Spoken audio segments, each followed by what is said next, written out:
புறக்கணித்தா மட்டும்தான் சிங்கள தரப்பு தமிழ்நாடு முஸ்லீம் மக்களோடு நிரந்தர தீர்வோடு ஏற்படுத்துகிற ஒரு நகரத்துக்கு வருவார். இல்லைன்னு சொல்லிச்சுன்னா எங்களோட வாக்குகளை வாங்கி எங்களையே அழைக்கிறது தான் நடக்கும்.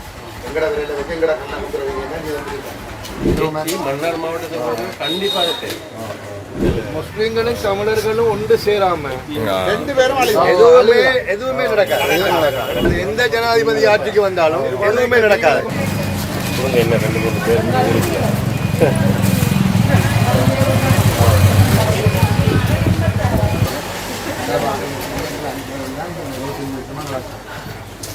நிரந்தர முறைப்படினா ஒரு கேட்டு சமஸ்கிருதத்தில் கொண்டு வரப்படும். வருகையில் வாங்கி கொண்டு நாங்கள் வாசல் பண்ணியிருக்கிறவர்கள் அவர்கள் வித்தியாசியை நீக்கிற சம்பந்தமாக வர போகிறது. அதுக்கு புதுசம்பளம் வந்து முடிவு கட்டும். அந்த ஈஸ்டர் தாக்குதல் எல்லாம் 2 சமூகங்களும் வாழ முடியாதது தான் காரணம். அவங்க ஒரு பாதுகாப்பு செய்கிறது, 2 சமூகம் வாழ முடியாதது காரணம். நாங்கள் இன்னும் காலம் தாழ்த்தாமல் வந்து தீர்க்கமான முடிவெடுக்கிறோம். ரெண்டு இனமும் ஒன்று சேரும். அந்த ஒன்று சேர்றது நாங்கள் அதில் முழு முயற்சி மன்னார் மாவட்டத்தில் கண்டிப்பாக சேரும்.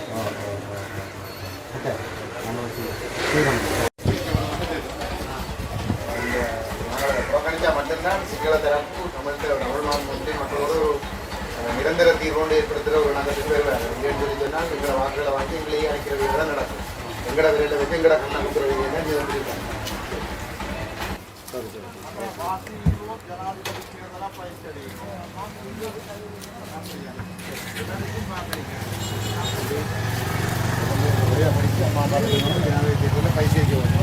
வாக்களிக்க விடக்கூடாது. உச்ச காலம் நிற்கணும், வாக்களிக்க வேணாம். வந்து ஒட்டுமொத்த முஸ்லீம் சமூகத்தையும் குறிவைத்து நடத்தப்பட்ட ஒரு விஷயம். 22 லட்சம் மக்களையும் வந்து யாரோ 4 பேர் செய்த கொலைக்காக 22 லட்சம் முஸ்லீம் மக்களையும் வந்து குற்றவாளி ஆக்கினான்.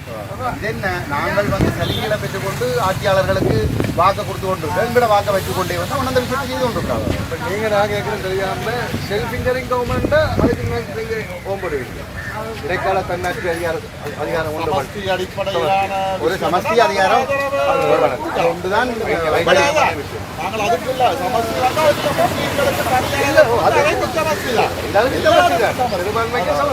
முஸ்லிம்களும் தமிழர்களும் ஒன்று சேராம 2 பேரும் எதுவுமே நடக்காது. அது எந்த ஜனாதிபதி ஆட்சிக்கு வந்தாலும் எதுவுமே நடக்காது. ஏன்னா தனியா ஒரு கை தட்டி பிரயோசனம் இல்லை. பல கைகள் தட்டும் பொழுது சத்தங்கள் சர்வேசமற்ற அளவில் கேட்கும். வந்து சிறுபான்மையை கணக்கெடுக்க மாட்டான். 2வது விஷயம், அவன் சிறுபான்மைக்கு ஆதரவா இருந்தா அவன் பெரும்பான்மை எடுக்கிற அவனுக்கு வாக்கு வங்கி இல்லாம இல்லை. அதை மாத்தணும், அந்த நிலைமை மாறணும்.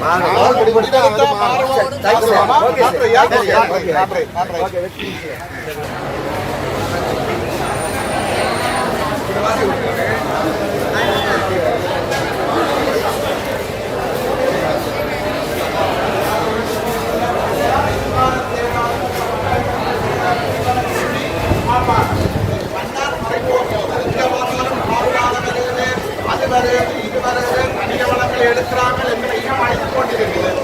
எங்களை எதிர்ப்பு நாங்கள் தலைநாள் காட்டுவோம். எவருக்கும் வாக்களிக்க கூடாது. நாங்கள் தமிழர்களாக முஸ்லீம்களாக எதிர்ப்பு காட்டுவோம். காத்தால வந்து நாங்கள் வாழையில்லாத நிலவை வரப்போகுது. அம்பானியும் அதானியும் தான் மீன் பிடிப்பார். நாங்கள் சோத்துக்கும் வழி இல்லாமல் இருக்க வேண்டிய நிலவை வரப்போகுது. அப்ப சிந்திப்போம், செயற்படுவோம். தமிழனும் முஸ்லீமும் நினைச்சா மட்டும்தான் 2 இனமும் இந்த நாட்டில் வாழ போகுது. அதான் 2 இனத்தையும் அழிக்க போறாங்க. சிந்திப்போம், செயற்படுவோம். வாழையா தம்பி, நம்ம ஓட்டு போராடி எலெக்ஷன் நடக்காது. வர மாட்டேன். ஆனா எங்கட வாக்கு இல்லாம தான் தர போற. அப்ப எதிர்காலத்துல எங்கட வாக்கு தேவை என்றால் எங்கட வாக்கு இல்லாம தானே வர போற. நம்மளும் திரும்ப நாங்க உரிமை இல்லாம இருக்கிறத விட எங்களுடைய எதிர்ப்பை காட்டினோம் என்றால் எதிர்காலத்தில் என்றாலும் எங்களோட வாக்கு காட்டி எங்கள்கிட்ட வர வேண்டிய காலங்கட்ட வெளியே போடுவாங்க. சரி, அப்ப எங்கட வாக்கு தான் பலம். அதை 2 பேரும் அப்படி இல்லை, அதான் பலவீனம். என்ன ஒரு தமிழ் நடைமுறை பெரிய பெரிய இல்ல இதுல வந்து நீங்கள் சொல்றது உங்களோட அவசியம் ஆனால் இதில் நான் வந்து உங்களோட மிகவும் பொறுப்போடு நான் சொல்ல விரும்புகிறேன் என்னென்னால் இந்த தமிழ் தரப்புக்குள்ளே வந்து நீங்கள் பார்க்குறீங்க ஒரு 10-15 தெரிஞ்சிருக்கீங்க. ஆனால் அப்படி கெண்டாட்டம் தெரிஞ்சிருக்கீங்க. என்ன பிரச்சனைன்னு சொல்லி சொன்னால் இதில் தமிழரசு கட்சி ஜெலோ பிளாட் இபிஆரில் விக்னேஸ்வரன் ஐயா ஐயா இவ்வளவு பேரும் ஒட்டியாட்சி 13ஆம் திருத்த சட்டத்தை ஏற்றுக்கொண்டிருக்கிறார். கஜேந்திரகுமார் கொண்டு வந்த தலைமையில் எங்கட அணி மட்டும்தான் ஒட்டியாட்சி ஒரு சமஸ்தி இப்போ 2030 வரைக்கும் வந்து முள்ளிவாய்க்கால் வரைக்கும் உழவு லட்சம் மக்கள் போய் உயிர் கொடுத்தது வந்து இந்த ஒட்டியாட்சிக்கு எதிராக 51ஆம் ஆண்டிலிருந்து சந்திரசேகர தலைமையில் தமிழக கட்சி உருவாகி வந்து ஜனநாயக வழியில் போராடி வந்தது ஒட்டியாட்சிக்கு எதிராக. ஆனால் இந்த தியாகங்கள் நடந்து முடிஞ்ச பிறகு இன்றைக்கு 13ஆம் திருத்த சட்டத்தை ஒட்டியாட்சி ஏற்றுக்கொள்றோம் இவர்கள் எடுத்த முடிவென்றது தமிழினத்தை குழி தோண்டி துடைக்கிறோம். அப்போ அந்த முயற்சிக்கு நாங்கள் குறைந்தமாக ஒத்துழைக்க முடியாமல் இருக்கிறோம். அப்போ நாங்கள் கஜேந்திரகுமார் பொன்னம்பலம் தலைமையில் தமிழ் தேசிய மக்கள் முன்னணி நாங்கள் வந்து 15 வருஷமாக ஆக்கிரமிப்புகளுக்கு எதிராக போராடுறோம், ராணுவமயமாக்கலுக்கு எதிராக போராடுறோம். ஐக்கிய நாடுகள் சபையில் போய் வந்து மனித உரிமைகள் பேரவையில் போய் வந்து இனப்படுகொலைக்கு சர்வதேச நீதிமன்றம் கேட்கிறோம். நாடாளுமன்றத்தில் இந்த இனத்துக்காக மிக்க முழு புரியும் அரசாங்கத்தை எடுத்துக் கொண்டு இருக்கிறோம். மக்களுக்கு எதிராக செயல்படுறதை கூட நாங்கள் கேள்விகளை செய்ய முடியாது. அப்போ நான் உங்கள்கிட்ட பணிவாக இருக்கிறால் இப்போ நாங்கள் தெருவில் நின்று போராடுறோம், காணிய பகுதிக்கு எதிராக போராடுறோம், ராணுவ எதிராக போராடுறோம். அதுக்கு ஒரு நிரந்தர முட்டுப்புள்ளி இந்த வெடுக்கனாறு மலையில் என்ன நடக்குது, குறுந்தூர் மலையில் என்ன நடக்குது, தையட்டியில் என்ன நடக்குது, இதுக்கு எல்லாம் எதிராக நாங்கள் தான் மட்டும் நின்று போராடுறோம். இதுக்கு ஒரு நிரந்தர முட்டுப்புள்ளி வருவோம்னா இந்த ஒட்டியாட்சி சிங்களவந்த கையில் இருக்கிற அதிகாரம் மாறவும் அதை மாத்திரத்துக்கு வந்து மற்ற விருந்தையாரு ஒரே கருத்தின இலங்கையில சீனாவை படிக்கிறதுக்கு இந்தியா நிலன பண்றதுக்கு ஒரு ஜனாதிபதி வந்தா காணும். அதுக்கு தமிழ் மக்கள் வந்து ரணிலுக்கு வாக்களிக்கணும் அல்லது வந்து இந்தியாவுக்கு ஆதரவான காலத்துக்கு வாக்களிக்கணும். அப்போ இந்த இடத்துல நாங்கள் சொல்றோம், நாங்கள் இந்தியாவுக்கு மாறிங்க இந்தியா விரும்புகிறவர்களை கொண்டு வரலாம். இந்தியா என்ன செய்யணும், இலங்கை கழுத்தம் கொடுத்து ஒத்தியாட்சி முறைமை ஒழித்து ஒரு சமஸ்தி அரசியலமைப்பை கொண்டு வருவோம். அப்ப அந்த அடிப்படையில் தான் நாங்கள் உங்கள்கிட்ட கேட்கிறோம். இந்த காற்றாலைக்கு எல்லாம் அழிய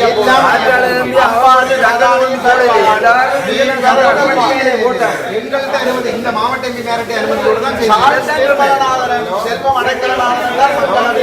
நாங்கெல்லாம் அதை எதிர்த்த ஒரே ஒரு தரம் நாங்கள் எதிர்ப்போம். உங்களுடைய ஆதரவை தாங்க சரியா. இனத்துக்காண்டி வரைக்கும்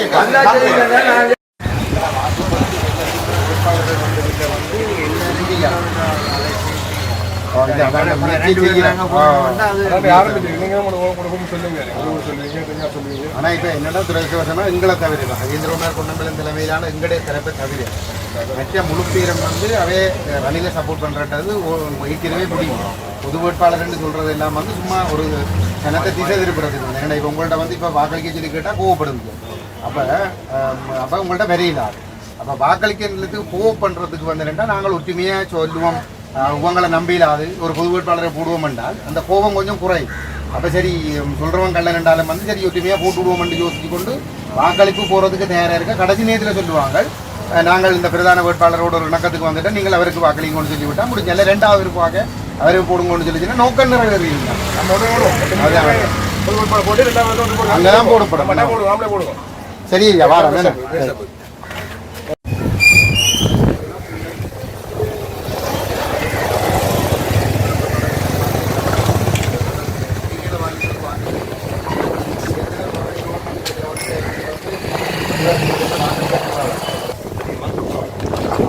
தேர்தலில் வாக்களிக்க போவாங்க.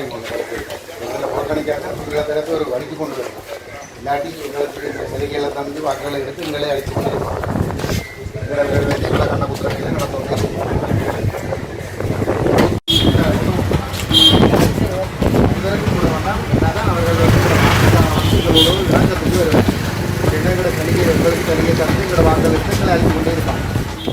ஒட்டியாட்சி ஒரு சமஸ்தியத்திலேயே கொண்டு வர வேணும். இல்லாத வரைக்கும் வந்து நாங்கள் இந்த தேர்தலை புறக்கணிக்க வேணும். புறக்கணித்தா மட்டும்தான் தீர்வை கொண்டு வருவதற்கான ஒரு நிர்பந்தத்தை வந்து நாங்கள் சிங்கள தலைமையிலுக்கு ஏற்படுத்தலாம். மற்ற மக்களின் இந்த தொழில்துறையால் பாதுகாக்கப்பட வேண்டும் என்று சொல்லிச்சுன்னா எங்களுக்கு ஒரு அரசியல் அதிகாரம் வேணும்.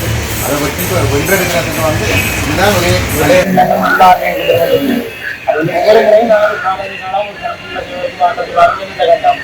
ஒட்டுமொத்தமாக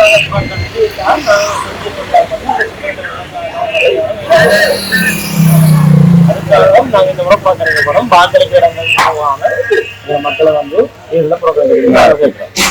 கட்டாயம் செய்ய வேண்டும். ஆமா ஆமா இல்ல அதான் இப்ப நாங்கள் இப்ப நாங்கள் அம்மா வந்து இந்த தேர்தலில் வாக்களிக்க வேண்டாம்னு சொல்றதுக்கு பிரதானமான காரணம் நாங்கள் கேட்குறோம் வடகிழக்கு தமிழர்களுடைய தாயகத்தை அங்கீகரித்து எங்களுக்கு ஒரு சுயாட்சி வேணுமென்று கேட்குறோம். சுயாட்சி ஒன்று இருந்தால்தான் நாங்கள் எங்கட மக்கள் நீங்கள் சொல்கிற இந்த பிரச்சனைகள் எல்லாத்தையும் வந்து நாங்கள் தீர்த்து வடகிழக்கில் இருக்கக்கூடிய தமிழ் பிரதிநிதிகள் எல்லாரும் சேர்ந்து தீர்த்து வைக்கக்கூடியதாக இருக்கும். இன்றைக்கு வந்து எல்லாத்துக்கும் கொழும்பு பாராளுமன்றத்தில் தான் தங்கி இருக்கணும். இலங்கான பாராளுமன்றம் வந்து 15 வருஷமாக வடகிழக்கு போரால் பாதிக்கப்பட்ட மக்களுக்கு உங்களோட அபிவிருத்திக்கு நிதி ஒதுக்கீடுகளை செய்யல. நிதி இல்லாமல் எப்படி உங்களோட பிரச்சனைகளை தீர்க்கிறது? அப்போ இதெல்லாம் கேட்டு கேட்டு களைச்சி போய்த்தான் நாங்கள் வந்து ஒரு முடிவு எடுத்திருக்கிறோம். வந்து இந்த தேர்தலில் எங்களோட மக்கள் வாக்களிக்காமல் இருக்க வேணும். நாங்கள் அதை செய்தால்தான் அரசுக்கு ஒரு நெருக்கடி ஏற்படும். சரிதான், இது வற்புறுத்தல் அல்ல.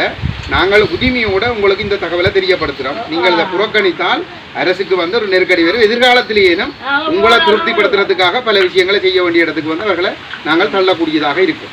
சரிதானே? நாடுகளுக்கு என்ன சொல்கிறான்னு சொன்னால் தங்களுடைய அந்த சிங்கள பௌத்த நாடுன்றதை ஏற்றுக்கொண்டு தான் தமிழ் மக்கள் தங்களுக்கு வாக்களிச்சேன்னு சொல்லி தான் இங்கே சிங்கள குடியேற்றத்தையும் பௌத்த மக்களையும் செய்கிறாங்க. அப்போ நாங்கள் அதை நிப்பாட்டி உண்மைகளை வந்து நாங்கள் உறுதிப்படுத்துகிறேன்னு சொல்லிக்கலாம். நாங்கள் புறக்கணிக்கிறோம் என்ற ஒரு முடிவெடுத்தால் தான் எங்களோட வாக்கவர்களுக்கு தேவை என்று சொல்லி சொன்னால் நாங்கள் சொல்கிற கோரிக்கைகளை இவர்கள் ஏற்றுக்கொள்ள வைக்கலாம். தேர்தல் விஞ்ஞாபனத்தில் இப்போ இதில் வந்து உங்களோட நான் கதைக்கிற மாதிரி இல்லாமல் அவர்கள் வந்து இங்கே எங்கடையாக்களை சந்தித்து 3 நாளைக்கு கதைக்கிற மாதிரி இல்லாமல் நாட்டுக்கு ஜனாதிபதி தேர்தலில் ஒரு தேர்தல் விஞ்ஞாபனம் வெளியிடமில்லை. அந்த தேர்தல் விஞ்ஞாபனத்தில் அவர் எழுதணும் வந்து ஒட்டியாட்சி முறைமையை நீக்கி ஒரு சமஷ்டி அரசியல் ஜாப்பை கொண்டு வருவோம், என்ன பிரச்சனையை தீர்ப்போம்னு சொல்லி எழுதணும். எழுதி சிங்கள மக்களுக்கு வெளிப்படுத்தினா மட்டும்தான் அந்த மக்கள் தீர்வு கொடுக்குறதை ஏற்றுக்கொள்ளுவோம். இல்லாட்டி மாறா வந்து இது ஒரு பௌத்த நாடு சிங்கள நாடு அதை பேணி பாதுகாப்போம் என்று சிங்கள மக்களுக்கு விஞ்ஞாபனத்தை எழுதி போட்டு அதுக்கு மக்கள் வாக்களிக்க பிறகு அதில் மாற்றம் செய்ய வலிக்கிட்டா ஜனம் அவங்கள கொலைதான் செய்ய முடியும். ஒரு நாளும் ஒத்துழைக்க போகிறது இல்லை. அப்போ என்ன அதுக்கு ஒரே வழி இதை விரும்பி ஒரு விஞ்ஞாபனம் வைக்கவும் முடியாது. வந்து அதுக்கும் சிங்கள மக்கள் வழி நம்ம அவைக்கு எங்கட வாக்கு கட்டாயம் தேவை. மற்றது வந்து இங்கே சர்வதேச அரங்குக்கு போகிறோன்னு சொன்னாலும் தமிழர்கள் எல்லாரும் விலகி நிற்கணும்னா பதில் சொல்லிடாது. அப்போ எங்களோட ஒரு இணக்கத்துக்கு வர வேணும். சரிதானே? அப்போ அந்த இணக்கம்ன்றது ஒரு விஷயத்தில் மட்டும்தான். ஒட்டியாட்சியை நீக்கி சமஷ்டியை கொண்டு வரன்றதா மட்டும்தான் இருக்கணும். இது அதை விட்டு போட்டு எங்களுக்கு ஊருக்கு ரோட்டு கட்டுறன் பாலம் கட்டுறன் வேலை வாய்ப்பு அது எல்லாம் எழுத்து மூலம் தேர்தல் விஞ்ஞாபனத்தில் படிக்கிறோம். இந்த விஷயங்கள் இல்லை. ஒட்டியாட்சியை அதிகாரம் எங்கட கைக்கு வந்து நாங்களே அபிவிருத்தி செய்யலாம். காரணமாக எங்களோட குடும்பங்கள்ல இருந்து பலர் வெளிநாடுகளுக்கு போகலாம். அப்போ வெளிநாடுகளுக்கு போய்க்குள்ள இங்கே இருக்கைக்குள்ள நாங்கள் பலருடையும் கையேந்தி திரிக்க வேண்டியது. ஆனால் வெளிநாட்டில் போய் அங்கே ஒரு நல்ல ஒரு பாதுகாப்பான சூழலில் வேலை வாய்ப்புகள் கிடைச்சி உழைக்க தொடங்கி அந்த பிள்ளைகள் வந்து இங்கே காகிதப்பனுக்கு சகோதரங்களுக்கு உதவியாக இருப்பீங்க தங்களோட பாட்டில் முன்னேறும். யார்கிட்டையும் கையேந்த தேவையில்லை. அதுபோல் எங்களுக்கு ஒரு அரசியல் அதிகாரம் கிடைக்கும்னு சொன்னால் எங்களோட பிரதேசங்களை நாங்கள் கட்டியெழுப்பக்கூடிய அரசு தமிழர்கள் நாங்கள் ஒற்றுமையாக இந்த விஷயத்தில் முடிவெடுத்து புறக்கணிக்கணும் என்றதான் எங்களுடைய வேண்டுகோள்.